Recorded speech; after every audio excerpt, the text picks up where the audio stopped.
खरीचा हो गया था। इससे आगे है झयो हो अन्य तरस्याम। ये सूत्र क्या कहता है? करे झय से परे हकार के स्थान में पूर्व सवर्ण आदेश होता है। आगे वाले सूत्र में कार्य करेगा। ये केवल मात्र अभी परिभाषा दे रहा है कि झयो हो अन्य तरस्याम क्या होता है। पहली बात तो विकल्प से कार्य करेगा, क्योंकि यहाँ पे अन्य तरस्याम आ गया।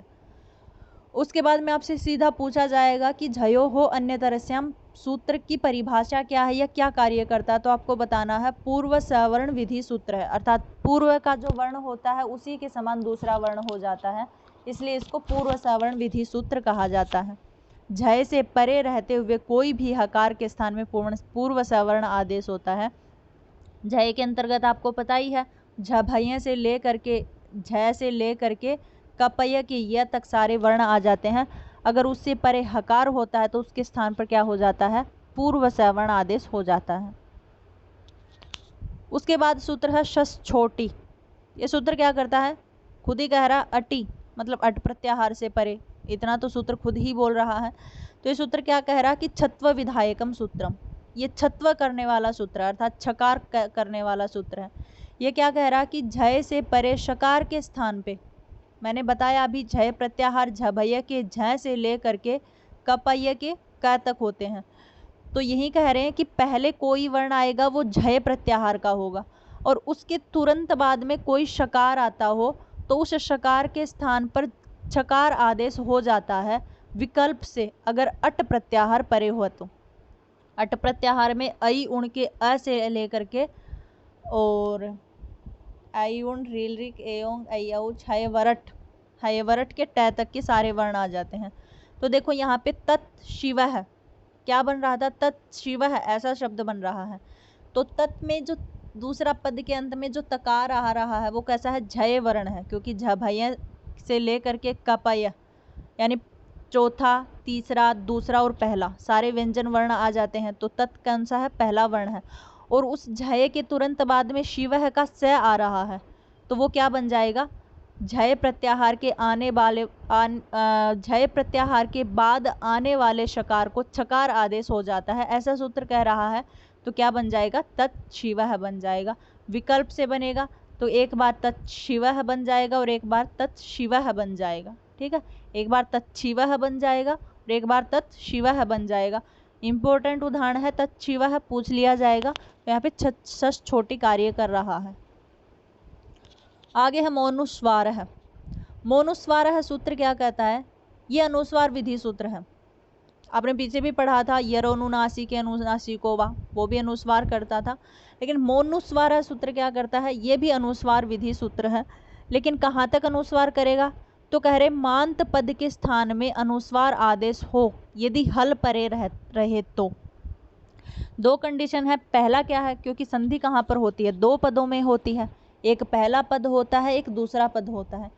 तो पहले पद के अंत में मैं आना चाहिए, मांत होना चाहिए। मांत मतलब मैं अंत वाला कोई पहला पद होना चाहिए, उसके स्थान पे अनुस्वार आदेश होता है। लेकिन उसके तुरंत बाद में फिर हल भी होना चाहिए, कोई स्वर नहीं होना चाहिए, हल ही होना चाहिए। तो जैसे यहाँ पे दो पद हैं, हरिम वंदे। देखा जाए तो पहले कैसे लिखा हुआ था? हरिम, मैं लिखा हुआ था अनुस्वार वाला हरिम, और उसके बाद में वंदे यह शब्द लिखा हुआ था। तो हरिम जो शब्द है वो मांत है, मकार इसके अंत में था, और इसके तुरंत बाद में वंदे का व आ रहा है, मतलब हल आ रहा है। तो हल से पूर्व में आने वाले मांत यानी मकार को अनुस्वार हो जाता है इस सूत्र से। इसलिए यहाँ पे मैं की जगह क्या बन गया? ऊपर जाकर के बिंदु यानी अनुस्वार बैठ गया, तो क्या बन जाता है? हरिम वंदे। तो कहीं भी आप ध्यान रखना, अगर ऐसे अनुस्वार आ रहा है, दो पदों के बीच में अनुस्वार आ रहा है और अब संधि विच्छेद करते हैं तो पहले पद के अंत में मांत आ रहा है, मतलब मकार अंत वाला आ रहा है, और उसके तुरंत बाद में हल आता है, वहाँ पे समझ जाइएगा कि मोनुस्वार से यहाँ पे अनुस्वार आदेश हुआ है। अगला सूत्र है नश्चा अपदान्तस्य झलि। देखो ये सूत्र स्वयं करा अपदान्तस्य, ये कह रहे हैं अपदांत नकार को मकार के स्थान में अनुस्वार आदेश हो जाता है। पीछे वाला सूत्र क्या कह रहा था कि मांत पद वाला होना चाहिए, मतलब पद के अंत में मकार होना चाहिए। लेकिन यहाँ क्या है? पद के अंत में नहीं, कहीं भी नकार या मकार होना चाहिए। पद हो, शब्द हो, उसके बीच में या अंत में कहीं भी नकार या मकार आ जाता हो के स्थान पे अनुस्वार आदेश होता है, लेकिन झल परे रहते हुए। झल मतलब झभय, चौथा, तीसरा, दूसरा, पहला इत्यादि सारे अक्षर आ जाएंगे। तो यहाँ पे यशांसी, आक्रांशते, ये एक ही पद है। यशांसी को हम अलग नहीं कर सकते। जैसे हमने हरिम वंदे 2 पद बनाए थे, लेकिन यशांसी तो कोई अलग पद नहीं है, यशांसी पूरा एक ही पद है। ऐसे ही आक्रंशते एक पद है। तो यशांसी यशांश शब्द था, यशांश शब्द के बीच में नकार आ रहा है और उसके तुरंत बाद में सकार आ रहा है। सकार झल में आ जाता है, इसी वजह से न की जगह क्या हो गया, अनुस्वार हो गया। ऐसे ही आक्रंशते, यहाँ पर अनुस्वार हो गया। तो यहाँ पर क्या था, पद के अंत में नहीं थे नकार मकार, पद के बीच में नकार और मकार हैं। तो जहाँ पर पद के बीच में नकार और मकार आ जाते हैं और तुरंत बाद झल आ जाता है, वहाँ पर नश्च अपदान्तस्य झलि सूत्र से अनुस्वार आदेश हो जाता है। और जहाँ पर पद के अंत में मकार आता है और तुरंत बाद में कोई भी हल आ जाता है, तो वहाँ पर मोनुस्वार से अनुस्वार आदेश हो जाता है। अब अगला सूत्र क्या कह रहा, दोनों ही अनुस्वार विधि सूत्र है ऊपर वाले। अगला सूत्र कह रहा अनुस्वारस्य यहीं पर सवर्णः, यह पर सवर्ण विधि सूत्र। इनका क्या कहना है, कह रहे अनुस्वार के स्थान में यय परे होने पर, यय मतलब हयवरट के य से लेकर के कपय के य तक के सारे वर्ण आ जाते हैं। हयवरट का है छोड़ दो और श से सर छोड़ दो, 3 अक्षर ये छोड़ दो, मतलब श और है, 4 अक्षरों को छोड़ करके बाकी जितने व्यंजन है वो यय प्रत्याहार के अंतर्गत आ जाते हैं। तो यही कह रहे हैं कि अनुस्वार के स्थान में यय परे रहने पर सवर्ण आदेश होता है। पर वर्ण यय का सवर्णी होना चाहिए। जैसे शांतः, शम शब्द था, शाम शब्द था, कुछ भी शब्द था, यहाँ पे मतलब अनुस्वार था, श के ऊपर बिंदु लगा हुआ था और उसके बाद में त था। तो यहाँ पर जो त वर्ण है वो यय प्रत्याहार का वर्ण है। और यय प्रत्याहार का वर्ण, इससे पूर्व में पहले बिंदु लगा हुआ था, मतलब अनुस्वार लगा हुआ था। तो यहाँ पे त जो है वो त वर्ग का है और त वर्ग का ही अनुस्वार के स्थान पे सवर्णी आदेश होगा। तो त का अंतिम अक्षर कौन सा है, न, और न क्या है, एक प्रकार से अनुस्वार आदेश है, इसलिए उस अनुस्वार की जगह पे उसी का सवर्णी अक्षर आ जाएगा। तो क्या बन जाएगा, शांतः बन जाएगा। यहाँ पर क्या है, पर सवर्ण विधि सूत्र है, क्योंकि पर कैसे, पर वाला अर्थात पर वाला जो है वो त है और त का ही सवर्णी अक्षर क्या हो गया, यहाँ पे अनुस्वार की जगह पे नकार हो गया, क्योंकि त वर्ग का ही अंतिम अक्षर नकार हो जाता है। हम यहाँ पे मकार, यकार, णकार नहीं कर सकते, क्योंकि यहाँ पे णकार ऐसे नहीं कर सकते क्योंकि बाद वाला अक्षर ट वर्ग का नहीं है। मकार इसलिए नहीं कर सकते क्योंकि बाद वाला अक्षर प वर्ग का नहीं है। नकार इसीलिए किया गया क्योंकि शांतः त जो अक्षर है यानी बाद वाला जो अक्षर है वो तकार तवर्ग का है और इसीलिए तवर्ग का होने से अनुस्वार के स्थान पे नकार भी तवर्ग का ही आएगा। तो पर सवर्ण आदेश हो जाता है। आगे सूत्र है वा पदान्तस्य, ये भी पर सवर्ण विधि सूत्र है, लेकिन इसका कुछ अलग विशेष विधान है। यह कह रहे कि पदांत अनुस्वार के स्थान में, पीछे कोई ऐसी शर्त नहीं थी कि पद के अंत में होना चाहिए, ये क्या कह रहा कि पद के अंत में अनुस्वार आना चाहिए और उससे परे यय परे होने पर सवर्ण आदेश होता है विकल्प से। वा पदान्तस्य, वा का यही मीनिंग है कि विकल्प से होगा, लेकिन पद के अंत में। तो सीधा सीधा देखा जाए तो क्या है, पद के अंत में कोई भी अनुस्वार आ रहा हो, उसके परे यय प्रत्याहार हो तो पर सवर्ण आदेश होता है विकल्प से। जैसे त्वंग करोसी, तो यहाँ पे क्या था, देखो ये आगे वाला जो विकल्प से है ना वैसे का वैसा रहा हुआ है। त्वम करोसी शब्द क्या बन रहा था, त्वम करोसी। तो यहाँ पे त्वम के ऊपर बिंदु लगा हुआ है, मतलब अनुस्वार लगा हुआ है और उसके तुरंत बाद में कवर्ग आ रहा है, क आ रहा है और क है वो यय प्रत्याहार के अंतर्गत आता है। तो यहाँ पे क की जगह क से पूर्व आने वाले अनुस्वार को क्या हो जाएगा, ग हो जाएगा, क्योंकि क वर्ग का अंतिम अक्षर कौन सा है, क ख ग घ ड़ बोलते हैं जिसको खाली, या फिर ग बोलते हैं। तो वो हो जाएगा, क्यों हो जाएगा, क्योंकि इससे परे क है, क वर्ग है, क वर्ग का ही अंतिम अक्षर होगा। तो क्या बन जाएगा, एक बार त्वंग करोशी बन जाएगा और एक बार विकल्प से वैसे का वैसा रह जाएगा, त्वम करोशी या त्वम करोति। ठीक है, त्वम करोशी ही होगा। उससे आगे है मोराजी समय है क्यों। यह सूत्र क्या कहता है, ये अनुस्वार का अपवाद करता है। किसी विशेष विधान में अपवाद कर रहा है। ऐसे नहीं कि हर जगह अनुस्वार का अपवाद हो जाए। ये कह रहा कि क्विप प्रत्यांत शब्द होना चाहिए, राज धातु से परे। दोनों बातें बता दी हैं कि क्विप प्रत्यांत, क्विप प्रत्यय से बनी हुई राज धातु होनी चाहिए। अगर उससे परे सम के मकार के स्थान पे मकार ही आदेश होता है, वहाँ पे अनुस्वार नहीं होता। अगर देखा जाए तो ऊपर वाले जो सूत्र थे सम और राज, दो शब्द बन रहे हैं, तो सम पद के अंत में है, तो यहाँ पे अगर देखा जाए तो मैं की जगह पे अनुस्वार हो सकता था। लेकिन ये सूत्र क्या कह रहा है, अपवाद कर रहा है। कह रहा कि कोई राज धातु क्विप प्रत्यय से बनी हुई हो और वहाँ पे सम अगर अनुस्वार आ रहा हो, सम इत्यादि उपसर्ग आ रहा हो, तो उस मकार के स्थान पे अनुस्वार न हो करके, मकार के स्थान पे अनुस्वार नहीं होगा, उस मकार के स्थान पे मकार ही आदेश होगा और मकार का मकार ही रह जाएगा। तो क्या बन जाएगा, सम प्लस में राज धातु यानी राट इत्यादि बन के सम्राट शब्द बन जाएगा।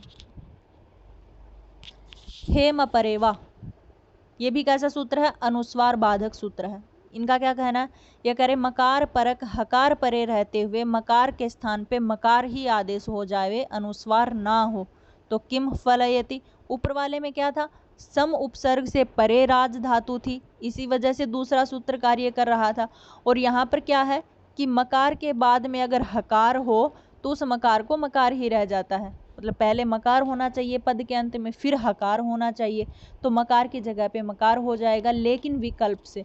तो विकल्प से कैसे होगा, एक बार किम फलयति बन जाएगा और एक बार जब विकल्प होगा तो मकार की जगह पे अनुस्वार होकर के किम फलयति बन जाएगा। तो दोनों ही इस प्रकार से बन जाते हैं। आगे वार्तिक है यवल परे यवलावा, ये यवल विधायक वार्तिक है। ये क्या कहता है कि यकार वकार और लकार परक हकार परे रहते हुए मकार के स्थान में क्रमशः यकार आदेश, वकार आदेश और लकार आदेश हो जाते हैं। क्या शर्त है, वही है पीछे वाली कि अगर मकार के तुरंत बाद में हकार आता है तो विकल्प से पहले यकार होगा, फिर वकार होगा, फिर लकार होगा। तो विकल्प से होगा मतलब एक तो वैसे के वैसे रहेगा प्रकृति भाव में और एक चेंज होता रहेगा। जैसे किम फलयति बन जाएगा, किल फलयति बन जाएगा और किय वह बन जाएगा। और एक बार जब विकल्प से होगा तो किम फलयति, किम फ्लादयति, किम पयः, ये सारे के सारे वैसे के वैसे रह जाएंगे। आगे सूत्र है न परे न है। ये क्या करता है, मकार से नकार विधि सूत्र है कि मकार के स्थान पे नकार आदेश होता है। कह रहे नकार परक हकार परे रहते हुए मकार के स्थान पे नकार आदेश हो, लेकिन विकल्प से। दोनों बनेंगे कि पहले नकार होना चाहिए फिर हकार होना चाहिए, उस नकार के स्थान पे मकार होगा। जैसे किन नूते, तो किम नूते हो जाएगा और एक बार का क्या रह जाएगा, वैसे का वैसे किम नूते ही रह जाएगा। आगे है आद्यंतो टकितो, ये परिभाषा सूत्र है कि टित और कित जिस भी समुदाय में कहे गए हों उनको आदि और अंत में आदेश होना चाहिए। ये पूरे अष्टाध्यायी में कार्य करेगा कि जहाँ पे टित यानी जिसका टैत गया हो वो आदेश हमेशा शुरू में होता है, और जिसका कैत गया यानी कित हो वो आदेश हमेशा अंत में होना चाहिए। यानी कोई भी ऐसा प्रत्यय है, कोई भी ऐसी जहाँ पर संज्ञा हो रही हो कि जहाँ पर टित हमें प्राप्त हो रहा हो, तो वहाँ कोई भी आदेश होगा वो हमें शब्द के आदि में करना चाहिए, और जहाँ पर कित हमें प्राप्त हो रहा हो वो अंत में करना चाहिए। आगे सूत्र है गणो हो कुक टुक शरी। ये सूत्र क्या कह रहा है, कुक और टुक आगम कर रहे हैं। देखा जाए तो कुक के अंत में क है तो यानी कित होगा, और टुक के अंत में भी क की संज्ञा होगी यानी ये भी कित बन गया। तो इसीलिए ऊपर वाला सूत्र आया था कि जहाँ पर भी कित प्राप्त हो रहा हो वहाँ आदेश हमेशा अंत में होते हैं।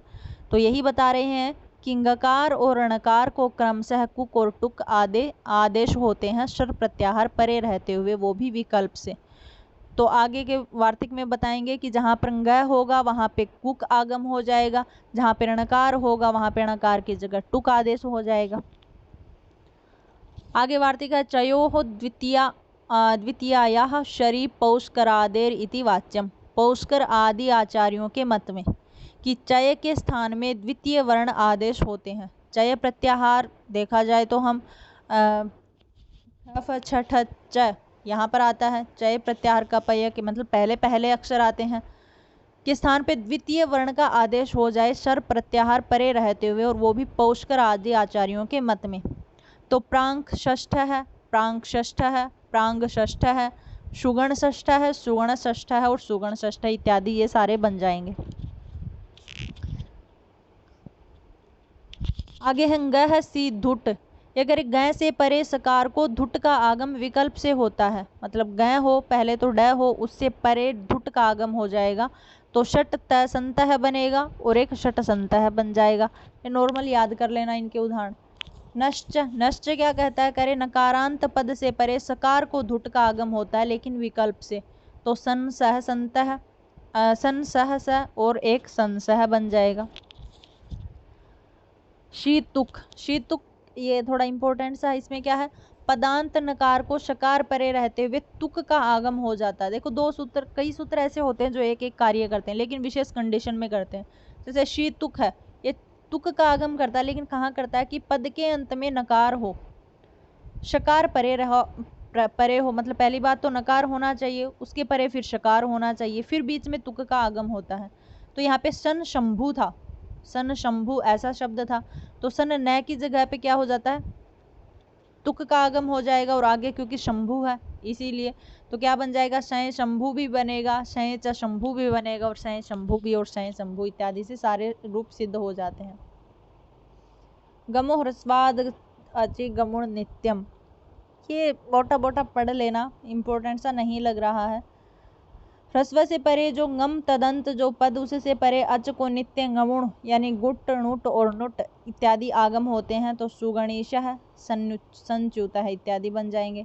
समह सूटी अर्थात सम के मकार के स्थान में रू आदेश होता हो सूट परे रहते हुए, मतलब सम का जो मकार है उसी के स्थान पे रू आदेश होगा अगर सुट प्रत्याहार परे रहता हो। आगे है अत्रानुनासिक पूर्वस्य तुवा, ये कह रहे कि रू प्रकरण में रू से पूर्व वाले अनुनासिक होते हैं। जैसे ऊपर वाले सूत्र ने बताया कि सम के मकार को रू आदेश होता है, और ये सूत्र क्या कह रहा कि रू से पूर्व में कोई भी रू हो उसकी जगह पे अनुनासिक होता है विकल्प से। आगे कहते हैं अनुनासिकात परोनुस्वार, अर्थात अनुनासिक वाले पक्ष को छोड़ करके रू से पूर्व वर्ण को अनुस्वार आगम होता है।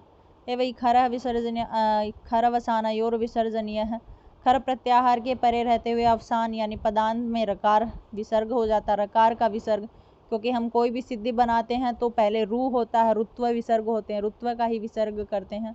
स पुंस का नाम सो वक्तव्य है, तो ये पूरी जो प्रक्रिया चली हुई थी वो इस सूत्र संस्कर्ता या संस्कर्ता इत्यादि इसके लिए चली हुई थी। यहाँ ये ऊपर वाले सारे जो सूत्र हैं वो इन्हीं सिद्धि में लगे हुए हैं, संस्कर्ता संस्कर्ता इत्यादि से। पुमह खय्यम परे, ये कह रहे हैं कि अम परक खय परे होने पर पुम के स्थान पे रू आदेश होता है, तो पुम के स्थान पे पुम के मकार को रू होगा तो क्या बन जाएगा, पुंछ कोकिलह बन जाएगा, और पुंछ कोकिलह यही बन जाएगा।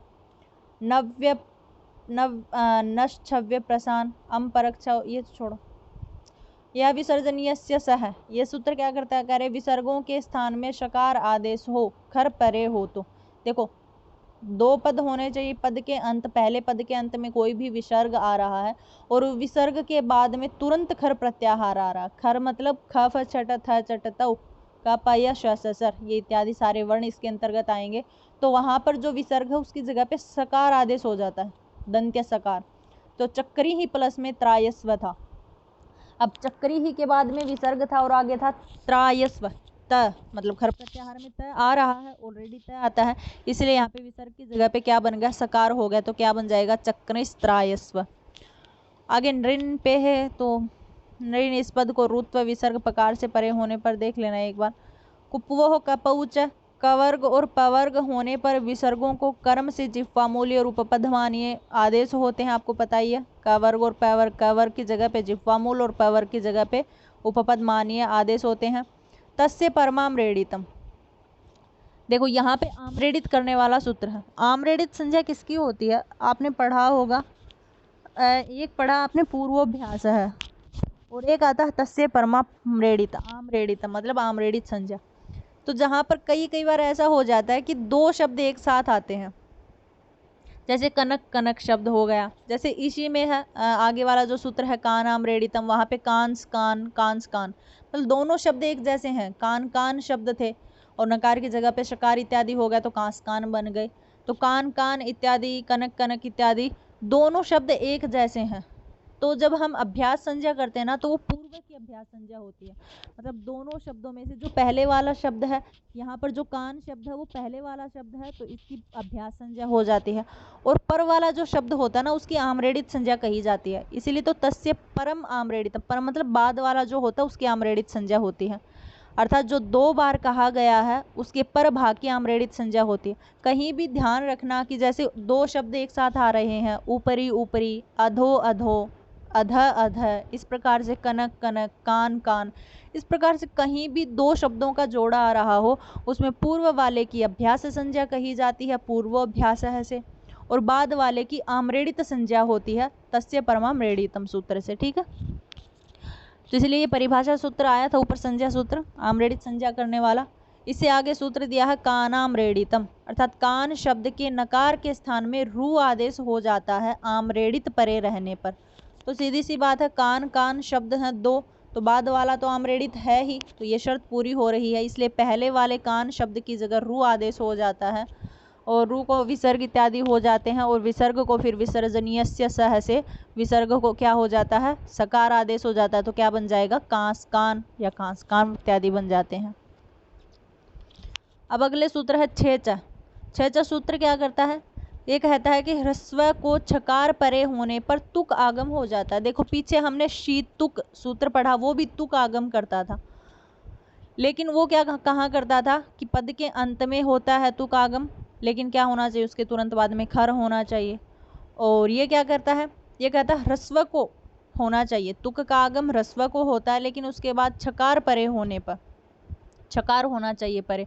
तो यहाँ पर शिव छाया, शिव छाया इस प्रकार से था, तो यहाँ पे बीच में तुक आगम हो गया, तय का च इत्यादि हो करके छाया शब्द आगे था, इसलिए यहाँ पे बीच में तुक आगम हुआ है, क्योंकि शिव जो शब्द था वो ह्रस्व था और उसके तुरंत बाद में छाया आ रहा था, शिव छाया इस प्रकार से था। और शिव के ह्रस्व होने के बीच में, क्योंकि तुक आगम जहाँ भी होगा ना वो बीच में होता है, और तुक का आगम हो जाएगा तो क भी चला जाएगा, ऊ भी चला जाएगा, बचेगा केवल मात्र त, और त को फिर खरी च इत्यादि से अभ्यास चर्चा से करके क्या बन जाएगा, च, और बन जाएगा क्या, शिवत छाया। आपसे पूछ लिया जाएगा शिवत छाया किसका उदाहरण है, तो छेच। और उसके तुरंत बाद में पदांताद्वा, पदांताद्वा सूत्र क्या कहता, पदांताद्वा, आधा तो मीनिंग यही निकल गया कि वाह विकल्प से पदांत पद के अंत में होगा, क्या होगा वो बता देंगे। करे पदांत दीर्घ को छकार परे रहते हुए तुक आगम विकल्प से होता है। देखो ऊपर वाले में क्या था, ह्रस्व होना चाहिए तब तुक का आगम होगा छकार परे रहते हुए, लेकिन पदांताद्वा सूत्र क्या कहता है, पद के अंत में होगा पहली बात तो, दूसरी बात दीर्घ को होगा, मतलब दीर्घ होगा ना उसके बाद ही तुक का आगम होगा, भले ही चाहे आगे छकार हो उसके बीच में तुक का आगम होता है, और विकल्प से होता है, मतलब एक बार तुक का आगम होगा और एक बार नहीं होगा। तो होगा तब क्या बनेगा, लक्ष्मी छाया बनेगा, एक बार लक्ष्मी छाया बनेगा। तो यहाँ पे लक्ष्मी जो पद है वो पद एक पद बन गया, और छाया जो पद है वो दूसरा पद है। तो पद का जो अंत है यानी जो लक्ष्मी है, लक्ष्मी पद के अंत में बड़ी दीर्घ इकारांत है, और दीर्घ होने की वजह से ही और आगे छकार है, इसी वजह से लक्ष्मी और छाया के बीच में तुक का आगम हो गया पदांताद वा से, और तुक का वहीं फिर पीछे वाली प्रक्रिया अभ्यास चर्चा इत्यादि से लक्ष्मी छाया बन गया, और विकल्प से हुआ तो एक बार लक्ष्मी छाया बन गया और एक बार लक्ष्मी छाया बन जाता है। आपको याद रखने हैं कि लक्ष्मी छाया यहाँ पर तुक आगम किससे हुआ है, तो दो हर कई सूत्र होते हैं जो एक ही कार्य करते हैं लेकिन विशेष विधान के ऊपर करते हैं। जैसे इसमें लक्ष्मी छाया है, यहाँ पर तुक आगम हुआ है, शिव छाया है, वहाँ पर भी तुक का आगम हुआ है। तो शिव छाया है यहाँ पर छेचा कर रहा है, क्यों कर रहा है, क्योंकि ये कह रहा है कि ह्रस्व के बाद में तुक का आगम होना चाहिए, आगे छकार हो। और पदांताद्वा सूत्र क्या कह रहा है कि दीर्घ के बाद में तुक का आगम होना चाहिए, आगे छकार हो तो विकल्प से होता है। तो यहाँ पर दोनों में थोड़ा थोड़ा विशेष विधान का अंतर होता है, तो इसलिए क्या बन जाएगा, लक्ष्मी छाया और लक्ष्मी छाया बन जाएगा। तो ये थी आपकी हल संधि।